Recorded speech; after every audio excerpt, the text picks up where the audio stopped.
festivals we're going to and ones we've done, and all of that good stuff. So please get involved in that sense. Yeah, so we are on LinkedIn, Substack, and YouTube now. Not on X, but we are on all the other platforms. So happy days. Yes, indeed. What's that fizzy drink you've got there, Chris? This is a Mountain Dew, which is. Ooh. I only bought it because I wanted to. It comes in a green bottle, obviously, and I wanted to know if it was actually green if you put it into a glass. That was the only reason I bought it. Yeah. So yeah. Well, there's that like, is it Pepsi Blue or something that gets my attention, but I've never bought one. Yeah, all the Fantas as well. I got a new book today in the post. Well, it's not a new book, but it's a John Dies at the End. It's called. Heard lots of good things about it. It's one way to do it. Yeah, definitely. And the back's got a severed arm on it. So again, I'm not sure if we can show severed body parts on TikTok, but I'm sure somebody will tell us if we're not allowed to. But yeah, it says, "My name is David Wong. My best friend is John. Those are fake names. You might want to change yours. You may not want to know about the things you'll read in these pages, about the source, about the Karak, about the invasion, and about the future, but it's too late. You've touched the book. You're in the game. You're under the eye. The only defense is knowledge. You need to read this book to the end, even the part with the bratwurst. Why? You just have to trust me." Wow. And again, I love that. Yeah, go on. I said that sounds really good. Yeah, I love the use of second person in the pitch. Yeah. Great idea. I'm just going to play with our settings a little bit because it looks like we have a slight delay, and that is a TikTok thing. So carry on, sir. Carry on. Have you got any more new books this week? No, I've got some on the way, and I bought some for my missus before because she's been a bit unwell, sort of in bed and stuff like that. So I thought, oh, what better way to cheer her up and to give her a couple of books. Yeah, definitely. So yeah, I got some that were on a reading list, and yeah, my reading list is pretty full now. I whittled my to be read list down to 15 books, and now my aim is to go, I'm going to finish these 15 books by the end of this year. That's my plan. And I'm not going to add to it. I'm not going to put any more on it or anything like that. I've just got a very clear to be read list, and I'm going to get them read and finished. That is an interesting thing. And most people have enormous TBRs. So we'd like to know how big your TBR is. And I'm sure it'll be quite a lot because people seem to collect books en masse, whether they're paperbacks or whether they're on the e-book Kindle version. I couldn't even tell you how many books I've got I haven't read, especially after we get sent a lot from people as well. So it definitely happens that we get sent a lot of books. So that adds to the TBR list massively. No, it definitely does. And yeah, I used to be someone that if I didn't like a book, I'd just put it down. But now I'm persevering. So the book that I'm reading this week is called The Anti-Pope by Robert Rankin. And to be honest, it didn't gel with me at first. I was like, and I'm still not loving it, but I'm enjoying it more than the first 50 pages. So I'm about halfway through now. And yeah, it won't be one that I highly recommend. I'm not a fan of the way the prose and the way it's written. It's a bit clunky at times. But yeah, perseverance, that's the key. Consistency, that's what we were talking about, and that's what I'm trying to aim for. Yeah, I think it's interesting with books that don't initially grab you and whether people actually stick around and get on with that book, or are people quite short with it these days where they get a book and they start reading, they don't entirely enjoy it and then just leave it.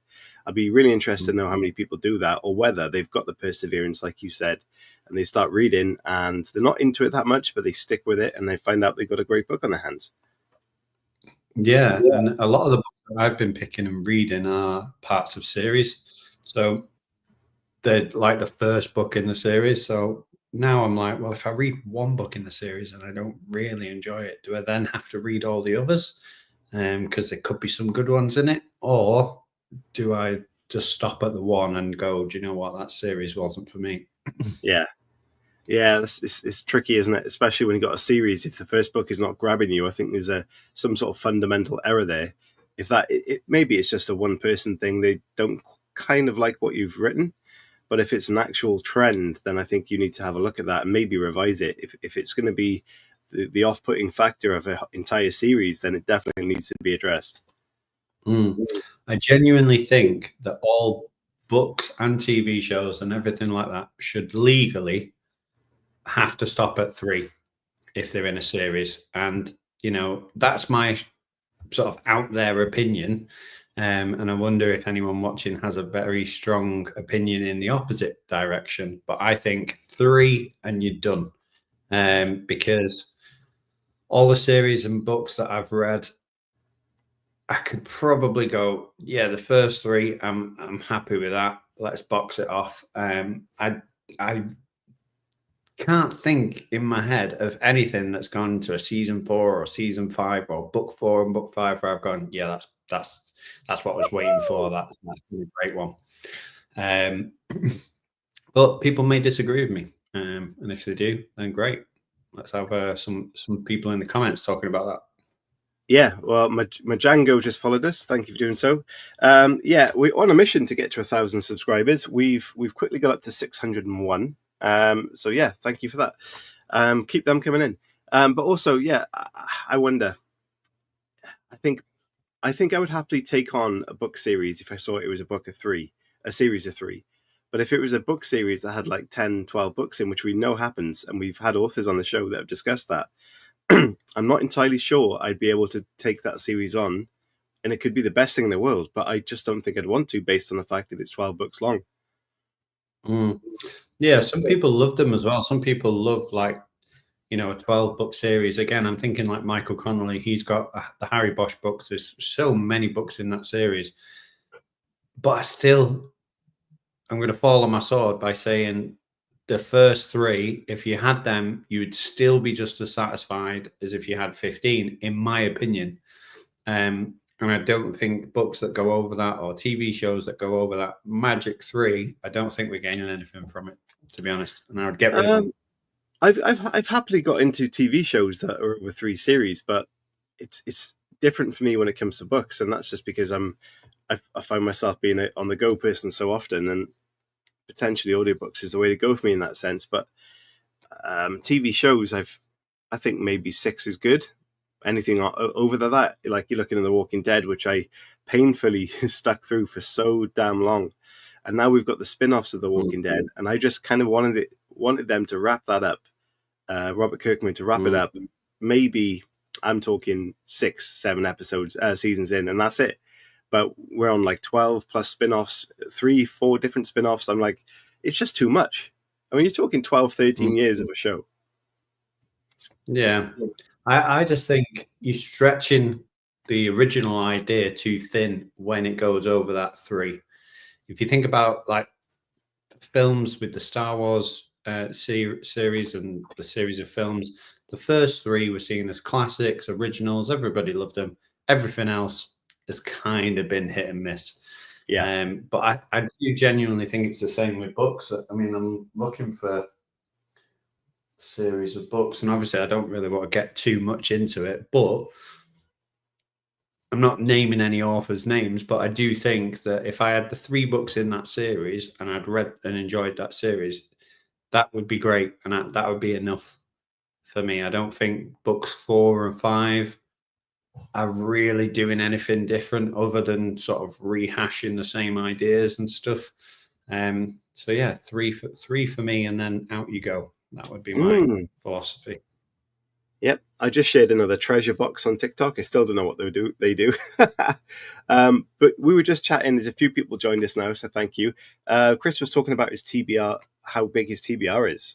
It's an impressive. He's got it down to 15, which I think is pretty good. Let us know how big your TBR is, because I'm pretty sure it'll be more than 15. I'd like to know that. But yeah. There's also the argument of, we're going over to TV and film here a bit, but that's all story. I'm happy with that. Like things like Alien now is coming. The series Alien Earth is coming next month, and I can't wait for it.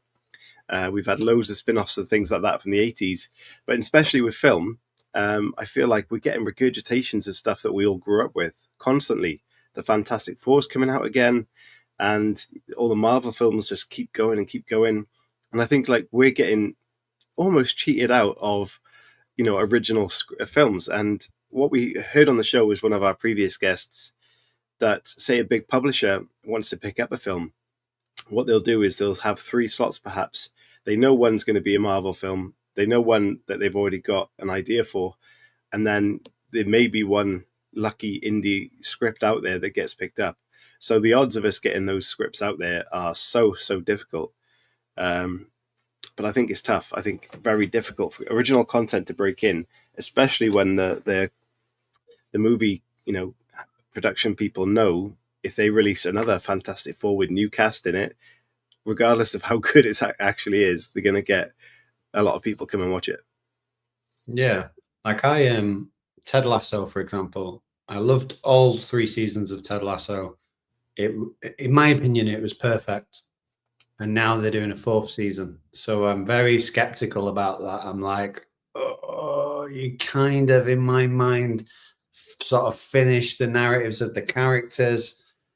I know it was successful. I know there's a lot of money behind it, but do you really need that 4th one? And yeah, I stick with the same opinion that I don't think anything after 3 gets better. Yeah. Paige in the chat books, says TV, or she quoted it perfectly. Be a goldfish, and that is a great quote from the show. But that's also what the movie industry kind of wants us to be. So, yeah. Yeah, be a goldfish. I'll be a goldfish. Be a goldfish. Big. I can't say that now. Yeah, be a goldfish. Not be a goldfish. No, that would be. Well, although I would like to see a drunk goldfish and see what it's saying. Yeah, if you've got a goldfish, please don't put beer in the tank. We are not advising you to do so. Yeah, I mean, tomorrow's is the start of on our show is the start of season 16, and we have the wonderful Art Bell coming on the show. Not the dead one that I first searched on the internet. The one that actually created Comedy Central, and he has written his own memoir. And now he has written his first fiction book. So we're really looking forward to that interview. What we do is we love to have people on the show that have got a great backstory. So we look into their life story as well as their books and their current work. So having someone like Art Bell on, who's got that kind of catalogue of comedy writing, screenwriting, being the creator of Comedy Central, and now going into the fictional world, is going to be a great conversation. Thank you, Drajon, no idea. Thanks for following. So we're really looking forward to that interview and what he can bring to the table. Yeah, obviously I just look like a massive hypocrite by us saying we're starting season 16, and I'm like, yeah, everyone should stop at 3. But I don't see this as those seasons are not like we're doing something different each season, and like this is just one continuous long journey.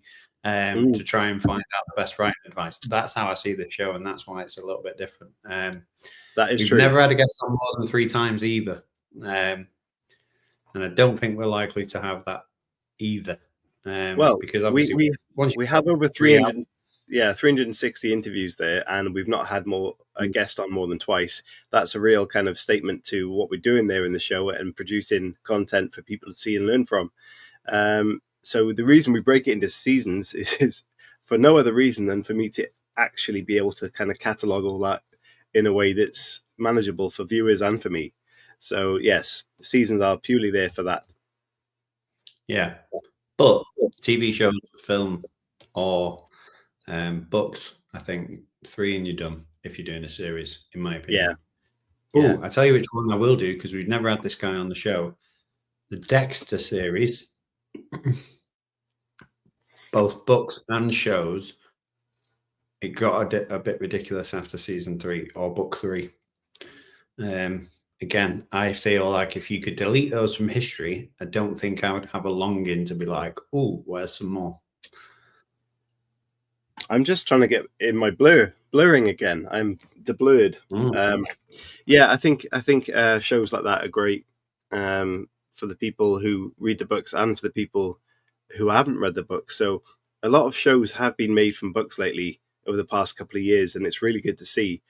And what I think that does for an author is give them a really good segue, the viewers a segue into the writing of that person. So potentially for authors, that's a great avenue to get a lot more customers. Not very similar in the film world. I don't think not as many people will kind of go to the book from a film. A few definitely will, but not quite the same. Yeah, no, I agree with you. I don't think it really happens the other way around. A lot of people might see that it's a film and hear that it's a book and then read the book first and then watch the film. That's how I was a projectionist, and that's what I used to do. So the whole reason kind of I got into reading, I wasn't big into it at school. I did okay in school, but I didn't do amazing. I just got what I needed to get out. I just got my C's. And yeah, so I never really had a sort of love of reading, but then I got a job as a projectionist in a cinema. And I used to hear of films coming out. And if they were adapted by books, I was like, I'm going to read that book to see if the film's going to be any good. Because we used to get paid overtime for putting the films together. And obviously, if you'd never heard of the film, you didn't know what to expect. So, like, I'll give you an example. Beverly Hills Chihuahua. It's like, imagine putting that together 3 times, and every time you put a film together, you have to watch it to make sure it's fine, or you used to anyway. So yeah, you're trying to avoid traps like that. So if you got an obscure title that you'd never really heard of before, but realized it came from a book, reading the book in advance could be good. So that's kind of how I got into reading. And then when I got made redundant from being a projectionist, I decided to go to college, study English, psychology, and sociology. And then that's how I became an English teacher, like from that moment. And just my love of reading sort of navigated my path. So yeah. Yeah, it's really interesting. You know, it clearly states that writing or sort of story has been around your life a lot of the time. And then when you go into education, we're both teachers, and I feel like writing academically really assists in just that process where you just get your creativeness on the keyboard quite often. And if you were into books and writing a film, that's a much easier transition than for your mind just to go, do you know what, I can write and I have the belief. So if you're someone who's got a real love for writing and books, but has never written and doesn't really use a keyboard very often, it's going to be a very different process for them. So that support needs to be a lot more there, and a lot more belief that they can actually do it just from the competency of using the keyboard properly. Yeah. I mean, it's weird because when I first started writing out, obviously when I wrote my first book and only book today at the minute, I started writing it pen to paper. Yeah. And I wrote like a very, very rough first draft on paper, and then I started typing it up. And it's a habit that I've kind of fallen out of now. Like now I type on my phone and I'll write my stories and stuff on my phone. So it's weird how technology's changed and moved towards that direction. But yeah, sometimes pen on paper can really sort of loosen that creativity up and get you flowing again if you're struggling. Yep. Sarah says in the chat that she pre-ordered Kristen Bailey's new book earlier. Kristen, who's been on our show a couple of times, is a fantastic author. We spoke about her midweek. So yeah, please enjoy that and let us know what it's like. So what I did is, not sure. Could you let us know what the title of that book is, please? And what I did is ask in the chat, what is your latest book purchase? Can you let us know? And we'll let you know if we've had them on the show, what they were like, and yeah, we'll have a little look at that if you can do that, please. Yeah, Kristen Bailey, fantastic. And talking about authors, next month, which is really close, probably 3 weeks away, we're going to the Harrogate Crime Writers Festival for the 4th time to moderate interviews for Pan Macmillan. We've got a great bunch of authors lined up to interview, and we've just been asked to do a few more interviews, not for Pan Macmillan while we're there, including Mark Billingham. Oh, nice. No, I'm looking forward to chatting to Mark. Obviously, you probably disagree with my comments at the beginning in terms of 3 and you're done, because he's made a very successful career of writing series, stat level books, and obviously much beloved characters that people like to go back to. And I get it, and that's valid. People do like to go back to characters. But yeah, looking forward to chatting to him live at Harrogate. And yeah, obviously he's in a band and everything as well. Like, I know that about him. He's part of the whole setup of the Crime Writers band. We should probably find out what the name of that band is. But yeah, he's it's play on the fun-loving criminals, something like that. I can't remember the specific, but it's to do with that kind of name. Right. Well, we can ask him about that. But I'm sure, again, he's the life and soul of the Harrogate, and everyone loves him. So yeah, he's such a nice guy, and obviously having him on, because we've had him on the show, but we've never actually. Well, you have, haven't you, Chris? You've met him in person, but yes, I've not actually spoken to him. I was just doing a weird fanboy moment. They call the fun-loving crime writers. Nice. And they do play last gigs. Time they do. Yeah, last time I saw him, I was just sort of fanboying, and you were ordering drinks at the bar, and I was like, "Oh my god, there's Matt Billingham!" And you stood like right next to him, and I was like, "It's Matt Billingham." I think I did a little video on TikTok about it as well, going, "Look, Chris is at the bar, and Matt Billingham stood behind him, and he doesn't know who it is. Like, he needs to just turn around and speak to Matt Billingham." Yeah, I was having a good time. You know. Oh yeah, exactly. Yeah, you were ordering. I was getting drinks at the bar, free drinks from Richard Osmond. That he twice now has put out a secret bar tab on social media. And go on. I was going to say we should contact Richard Osmond because he throws me at the bar and say, "We're going. We'll put your new book on a T-shirt. Just sponsor us for the weekend. We'll wear your T-shirt, right? Or whatever. Whenever we're not doing the Pan Macmillan stuff, we'll wear Richard Osmond new book on the front of the T-shirt. And if you could just give us a few quid to go, then." Well, it's a great idea because it's very, very, very, very expensive to go and do the show there. Whether or not that would happen, I did send an email today based off our last conversation to Theakston Old Peculiar, which is the sponsor for the writing community. For the Harrogate Crime Writers Festival, suggesting a partnership there. That they already got a lot of attention. The whole festival isn't under their name, so they probably won't. But I've said we previously had a beer made for us from a beer company, our very own show beer, and that's one of the last ones. So I asked them, would they fancy doing that with us? And I sent them the label and the picture of the beer, and said that we would promote it on our socials, on our YouTube videos, and our podcast. So let's see what happens with that one. But you're right, a paid sponsor would be very good for that festival. Yeah, and just like, Richard Osmond, he already invests in Harrogate Crime Writers Festival by giving people a load of money to get them drunk. But yeah, maybe just give us a little slice of that pie. Yeah, I think we're gonna get a little bit of funding from Pan Macmillan this year for the moderating, but that's going to cover our hotel. So we will be putting our traditional post out at some point soon, where the Chris's need beer money. And if people want to donate, they can. And that has happened in the past, from a couple of people throwing a quid or two. So it's always helpful. But yeah, if we can get a good sponsor, that would be great. Yes, I was looking for the list of people we will be chatting to. Nice. On my emails. So 1 second. Yeah, I'm sure Val McDermid was in that list, and we've never spoken to her on the show before. No. I did try and muscle into Val McDermid. I think I may have spoken to her on the stairs.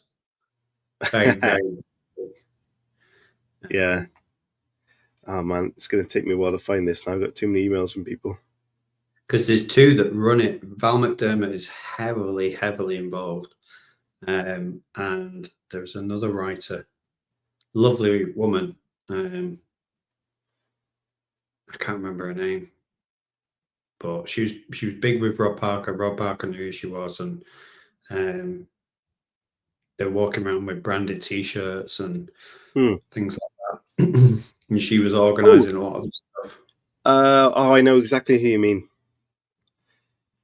Yeah, that's gonna bug me now. I saw her on it might have been TikTok the other day. Oh my goodness. I hate it when I can't remember something. You know what I mean, don't you? Is it I do.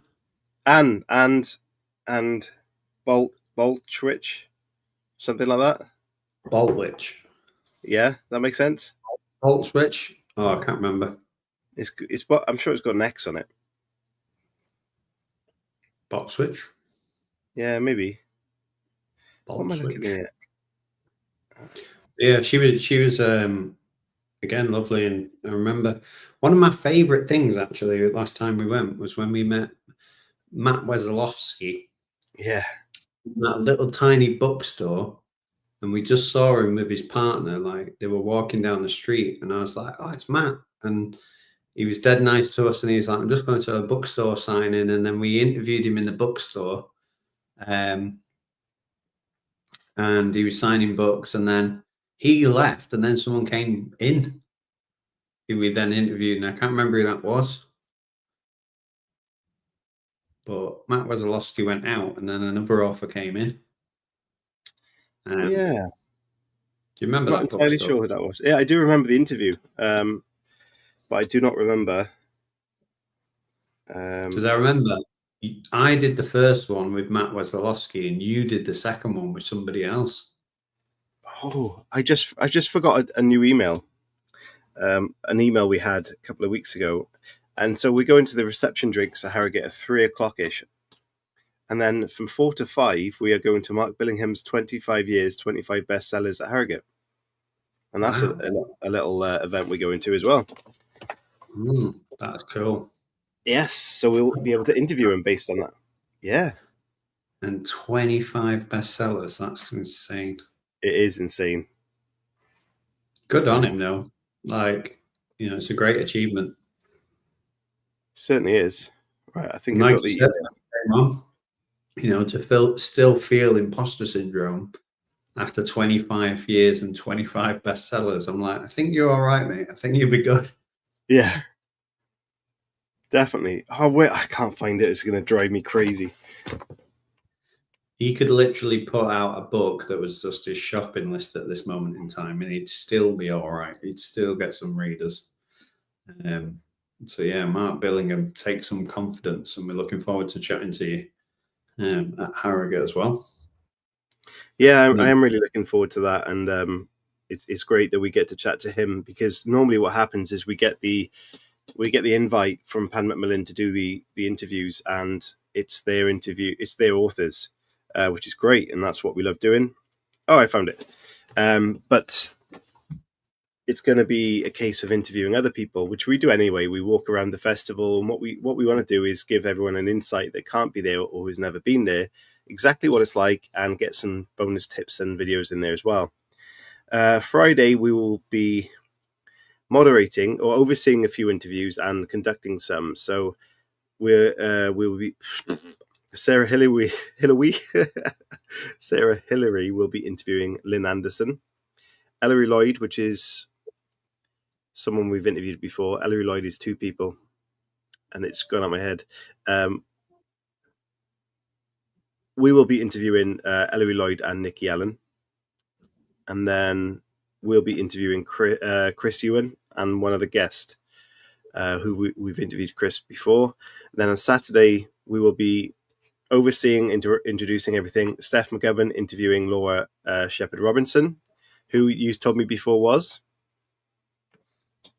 She's Baldrick's daughter. Yes. What's his name? What's the actor's name? Tony Robinson. Tony Robinson. So we'll be watching her be interviewed by Steph McGovern, who was actually introduced last year by Richard Osmond as a new crime author. And then in the afternoon, Nicola Sturgeon will be interviewing Joe Murray. Wow. Is in Nicola Sturgeon, the Scottish MP or previous Scottish MP. Interesting. Yeah. Paige says, love Chris Ewan. His new book is great. Yeah, he's fantastic. He was very fun to chat to, and he's very successful in his field. Yeah. And in writing. Just likes to stand in the field. That's like the ultimate dad joke right there. Yeah, it was, and I apologize. No, actually, I don't. Terrible. No, don't apologize. Own it, mate. That's the type of joke that we like. It's funny because when you ask kids now, like obviously I work with a bunch of teenagers, and I'll say to them like, "Oh, have you got a good joke?" And they're like, "No." Yeah. And I'm like, where are all the sort of like one-line jokes gone? You know, that you could just sort of ream off that were good. I'm going to ask in the chat, do you have any dad jokes?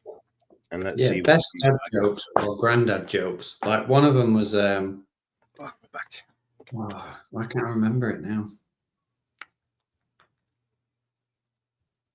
Oh, what does a frog do when its car breaks down? Can I try and work it out, or do you want the answer? Or are you going to tell me? It gets towed. Oh, of course he does. Yeah, it gets towed. Yeah. But again, it's a bad joke, but sometimes bad jokes are good. You know, people in the chat, if you're watching and you've heard it, you've got a great one-liner or a great dad joke, just send it in, because we're both dads, so we'll deliver them. Real dads delivering dad jokes. That could be. I thought you said we're both dance. It's like I didn't sign up to that. No, we don't dance. We don't dance. Yeah. Well, I don't know. It's looking fairly quiet on the other streaming sites there, Chris. Is it?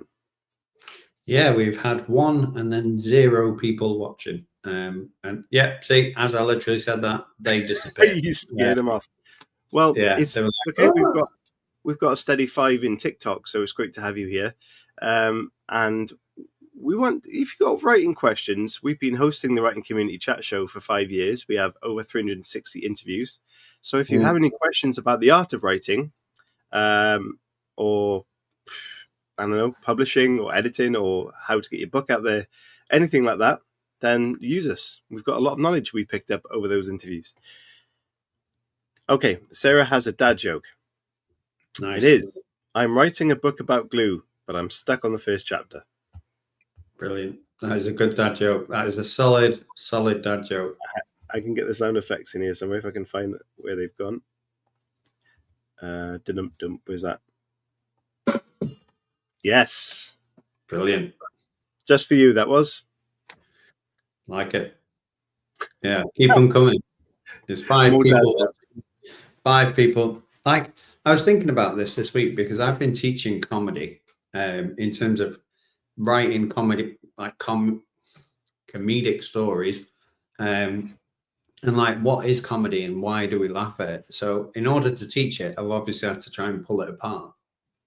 And we were watching like little clips of like Mr. Bean and talking about like physical comedy, and then we were talking about like timing and how important that was, and then like expectations. So we had I had a little clip of Step Brothers, and we sort of looked at the Will Ferrell's character and how he acts like a child, even though he's a 40-year-old man, and that plays with our expectations.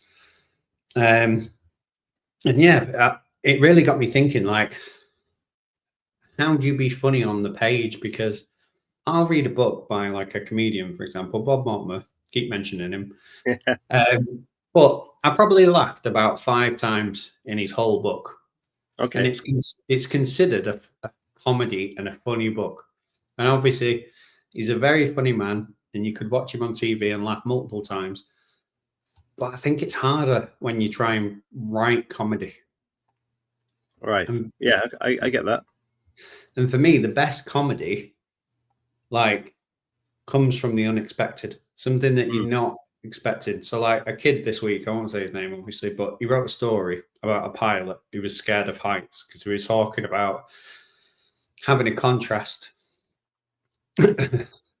So he's in the cockpit and he suddenly realizes he's scared of heights. Yeah. So he goes back and he sees an old lady. And he said to the old lady, and this was the one I said, you can have one line of dialogue. And he went, "Can I see your feet?" And it just really tickled me for some reason, because it was so unexpected. Like, this pilot's coping mechanism was looking at old ladies' feet. And I just thought that was brilliant. That was a brilliant line that I wasn't expecting. And I just started laughing straight away. Well, that could also be very creepy if he's into foot fetishes. Paige has sent 3 roses to our TikTok. Thank you so much. That was whiz. That whiz always helpful. Is always helpful. Sarah's got a new couple of dad jokes. I got a new pen that can write underwater. It can write other words too. Yeah, that oh, brilliant. What do you call a French man wearing sandals? Philippe Philop. Oh, that's a good one. That is a good one. And the last one, why? See, the stupid ones get me. Why can't dinosaurs clap their hands? Don't know. Because they're extinct. Yes, the stupid ones are for me. It's showing our age now. We came to TikTok to tell dad jokes. That's what we did. Well, we did. Just wish roses had sound effects, Paige said. Oh, yeah. Why don't you get sound effects? Because when other things donate, then they do make sound effects. Yeah, maybe try give a sound effect if you can. Give a rose. Woo-hoo! The gift alert. You get a gift. Oh, that's for coins.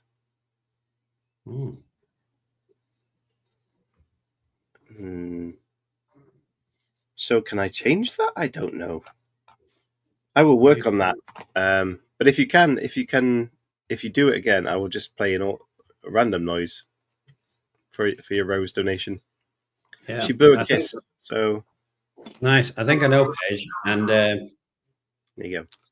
Once one of her students called her an icon. Really? So I thought it'd be really funny to get this done. That's on my desk. That's amazing. You'll probably kill me now. But yeah, why not? Show everyone. Well, that was a sad face, I reckon. Not funny. In the comments there, Chris? I thought it was hilarious. Yeah. I was going to get it made into a t-shirt and wear it on a dress down day. That would also get you killed, I think. Yeah, I think so too. Well, it seems like we're figuring out how this TikTok works. And Monday did we go Monday, Tuesday, and Thursday?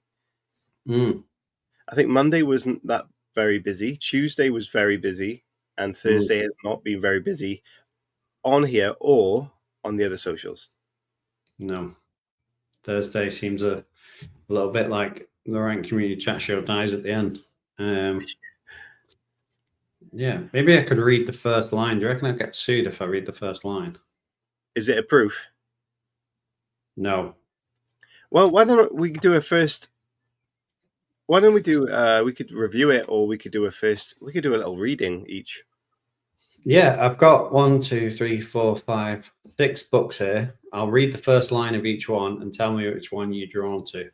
Ooh, right, okay. Well, you get those books, and I will go and get some from this shelf, and then we'll do that. Or actually, what I'll do instead is I'll read a couple of lines from the books I've got and see if you can guess. First of all, the genre type thing and who wrote it. Cool. It's a bit more difficult for you, Chris. Yeah, so I'll read the first line. This is from John Dies at the End. This is a prologue, by the way, and I know people watch this type of stuff on TikTok from time to time.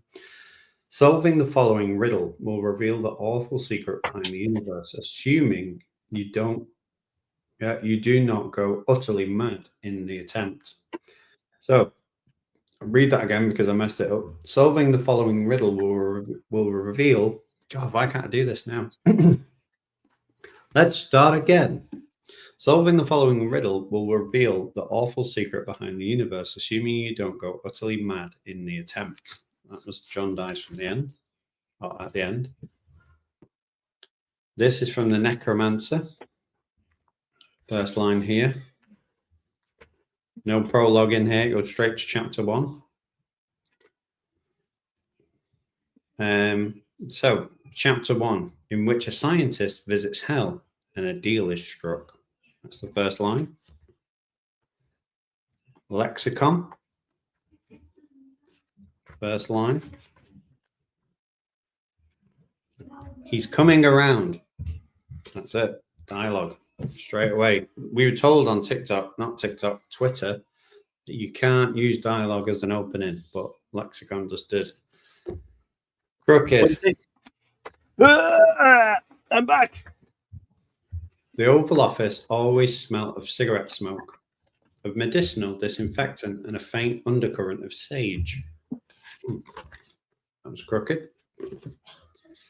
Fainted by Benedict Jack. It was a slow day, so I was reading a book at my desk and seeing into the future. The Bat the Devil, you know. Normally, I wear a tartan army greatcoat, the kind that sometimes gets called a paletot, with pockets sewn in for my tin whistle, my notebook, dagger, and chalice. And then Michael Connolly, Nightshade. This is brand new.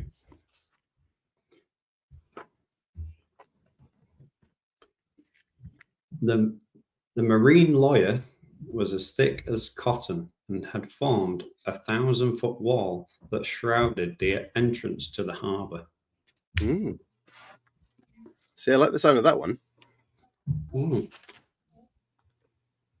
So they're your first lines. Yeah. Any particularly drawn to you? Well, like I said, the last one, and I think that's down to the fact that I like a bit of setting, and so that for me, you know, going like almost the Viking books and stuff. What I like, that was almost an instant sort of different. I like different things. So in today's setting, generally, I'm like, yeah, it's okay. It's got to be really good writing to suck me into that, and good character development. When you've got a setting already, I feel like I'm enjoying it more. Does that make sense? Yeah. I think my favourite line was probably Baited. It was a slow day, so I was reading a book at my desk, seeing into the future. Nice. There were only 2 customers in the shop. One was a student with straggly hair and a nervous way of glancing over his shoulder. Well, I've got a few books in front of me. So what I'm going to do is I'm going to read the first couple of lines, and I'm going to see if you can recognize the book or guess it, and B, see if you can guess kind of the genre. Oh, actually, you might get this. Yeah, you might get this. This is a good one for you. So, are you ready? I'm ready. When I think of my wife, I always think of her head. The shape of it to begin with. The very first time I saw her, it was the back of her head I saw. And there was something lovely about it. The angles of it, like a shiny, hard corn kernel or a riverbed fossil. She had what the Victorians would call a finely shaped head. You can imagine the skull quite easily. Oh, I feel like I've read that before. I think you might have read this before. I'm going to say it's crime. Yeah, I'd say crime. You got that right. Is there a ding? Can we have a ding for you? No, but you can have a boing. There's a boing. So yes, crime fiction book it is. Do you have any idea what the story is? Is it Will Carver? It's not Will Carver. Shall I give you a clue of the letters of the name? Go on. G, the first name, and F the second name.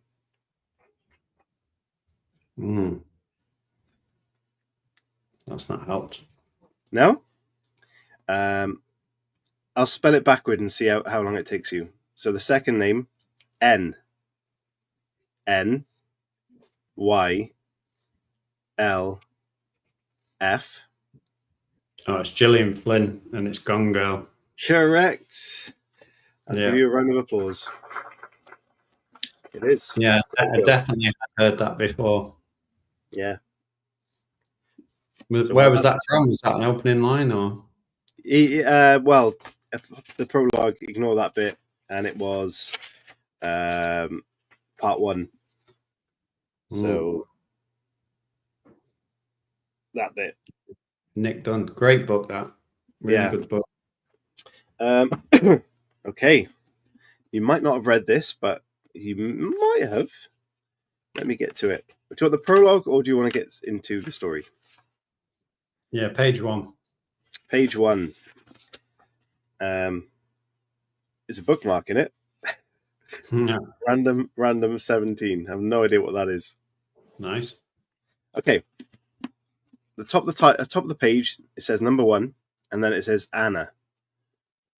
Zoe laughed her head off when she read Anna's online dating profile. Well, she would, wouldn't she? She was so cynical, sometimes even her cynicism would be frustrating. Hurtful even. You can't say that. You just can't, she screeched, hysterically. Her voice travelled from far away, yet rang loudly in Anna's head, blocking out everything else. I'm going to say crime again. It is in the crime genre. Is it Girl A? It's not Girl A. It's tough. It's really tough for you to figure this out, but I can... Is it The Luckiest Girl Alive? No.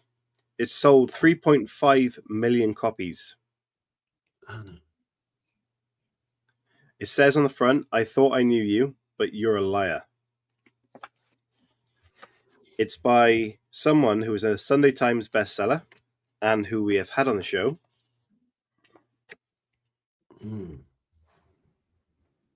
Can you ever trust someone you meet online? Daily Express said it was a compelling and gripping story of secrets and lies. Do you want the initials of the name? Yeah, go on. Okay, first name A, second name starts with P. So it's Adele Parks. Correct.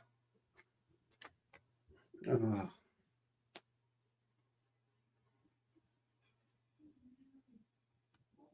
struggling with the title. It's The Something of You. You can give it up. You've got enough points here, I think. The image. Yeah, I would have never got that. Yeah. The Image of You by Adele Parks. 3.5 million copies. That's not bad, is it? No, that's all right. Buy you a bag of chips, definitely. I think that could. She is due to come back on the show at some stage, so that's good. Just gonna get a drink. Would you like to do the next one? Yeah, go on. All right. So, guess the book. Totally laugh out loud and uplifting page turner. So, kind of giving you a bit of a clue there. Are we going to prologue or page 1? Page 1. Let's find it. It's quite a big prologue. Chapter 1. Okay. 624 days since my mother broke Simon's nose. This is a drop-off zone only. Ever since we gave Hetty Mitchell's a high-vis vest, it's transformed this woman into something power-hungry, traffic-calming Nazi.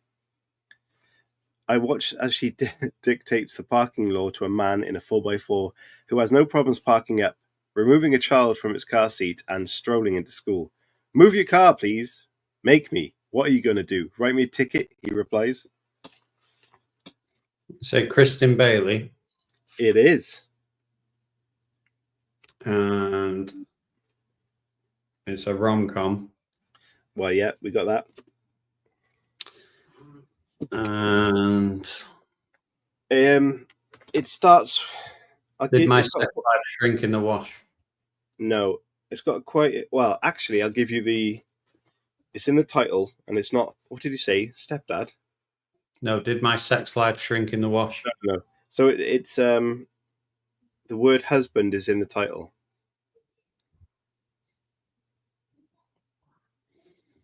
The word husband.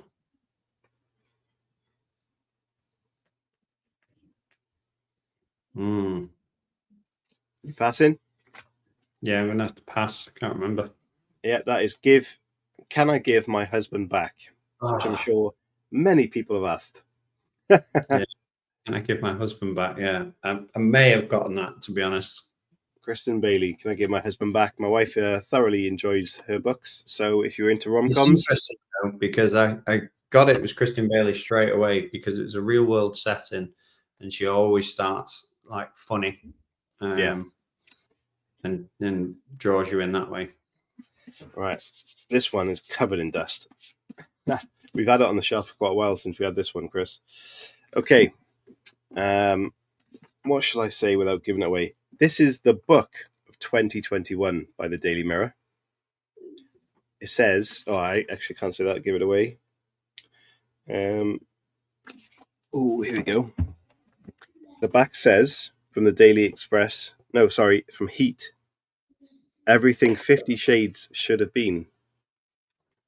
I don't think you would have read this. Rhett, what is wrong with me today? So number 1, meeting room 6 was so bright that on sunny days the sunshine flooded through the floor to the ceiling windows with such intensity that scripts or notes on the table would visibly fade during a long session. On cloudier days, it showcased the postcard perfect bay opposite. Little candy-coloured sea cottages built into rock were dotted around as far as the eye could see, and just beyond the last was a hidden beach where, if you knew the way in, you could listen to the waves crashing and pretend you're anywhere in the world. Not mere feet away from the hustle bustle of the cast and crew working on one of the most famous locations sets in the world. Stumped for that. Yeah, so you've got something, it says on the back that everything 50 Shades should have been. You've got a lovely location, long office days with scripts. Sarah says she knows. It's Melanie Blake. Yes. Oh. And what was her book called? Do you want a clue? Yeah, go on. The first word starts with the letter R, the second starts with W. Paige is sending us stuff, so I'm going to have to make sound effects that remotely sound like it. Oh, some magic. There you go. RW. Yeah. We have had this woman on the show. Reckless Women. You were so close. Sarah, do you know what it is? She will. Ruthless Women by Melanie Blake. Very close there, Chris. Yeah, I got it was Melanie Blake with the script elements and the Hollywood element, but Reckless Women. Should have gone Ruthless. Yeah. One of the most unusual interviews we've had, I want to say. Yeah, it was the most prepped interview in terms of like when she came on and she had a makeup artist and all that type of stuff. I know. I was like, wow, this is interesting. Yeah, very strange because most people that come on the show, just like us, have a quick shower, brush your hair, jump in front of the camera and start chatting away. But she was like full on production. Chris loves her, obsessed. Mr. Hoodie. Don't know who said that, but think you do. Okay, this last one, got one more for you, and then we've wrapped the hour up. Okay. The sticker says the gripping page turner rated number 5 by readers. What else? Fast paced and chilling. This book blew me away. Every marriage has its secrets. Dun dun dun. So chapter 1, Beth. Now. 2 different words on it. I'm half relieved, half annoyed when I hear the insistent knocking on the front of the door. Poppy has only just settled after the 3rd reading of the Wonky Donkey. I've promised her repeatedly that Daddy will definitely be home to give her a goodnight kiss. It's gone 8, 2 hours past her usual bedtime. Daddy's here, she says, her aquamarine eyes springing back open. All sudden, sorry. I'm going to wobble here, I don't want to swear. Back open, all sleepiness evaporating. And it seems to be... Oh my God. And it seems he can't be bothered to use his key. I sigh, rising up from the Disney princess bed. You close your eyes again, my Poppy puppet, and I'll send him up in a minute.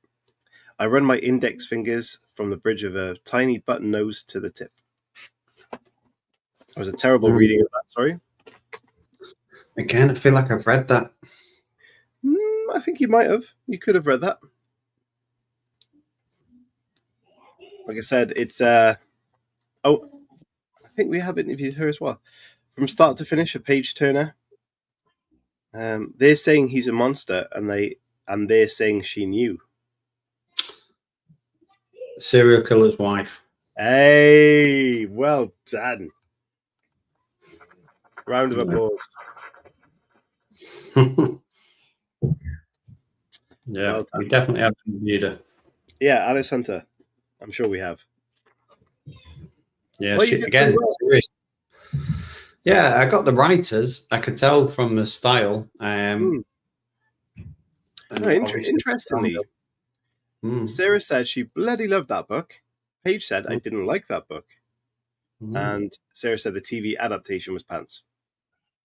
Right. I didn't even know there was one. So interesting to see the 2 people there, and it's 50-50. It's like, one of those Marmite situations going on. Yeah, that happens a lot with books. But again, if you sell as many copies as she does, then, Alice Hunter's done a pretty good job. Again, she's written a 3-book series, I think, with the same sort of thing. I think it's the serial killer's daughter, the serial killer's wife, and serial killer's something or other. Daughter, wife, and everyone in the family, basically. Yeah, maybe sister. Yeah, Sarah also said, do I have any books of my own? Not right now, because these are off your shelf, which is in the room that I'm sat in. Oh, Sharon, hello to you. She says sister. So yes, sister was the answer. Yeah. But yeah, I think reading quiz might be a thing.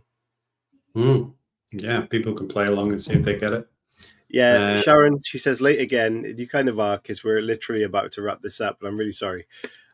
We have got a season 16 starting tomorrow with Art Bell, who is the creator of Comedy Central, who's written his memoir, and now he's written fictional work for the first time. So we will be interviewing on our Substack tomorrow, and then hopefully we'll be back over the weekend and next week with some TikTok lives where you can catch us and not miss us. Yeah, absolutely. Well, we'll end the show the same way we started it, with the trailer, and I'll put that on if I can. And yeah, please join us tomorrow and enjoy everything that we do with art. So yeah, I'm going to end the show, and we'll see you on the other side. Chris, do you want to say anything? Yeah, if you come in late, Sharon, and anyone else that tunes in late and spots this, we've over 360 shows on our YouTube channel and our podcast. Lots of things like this, lots of interviews with people, primarily interviews with authors, including Sharon and many other people. Great interviews with lots of writing tips and advice and life stories. So please go and check them out. Brilliant. And on that note, we'll see you tomorrow. Bye.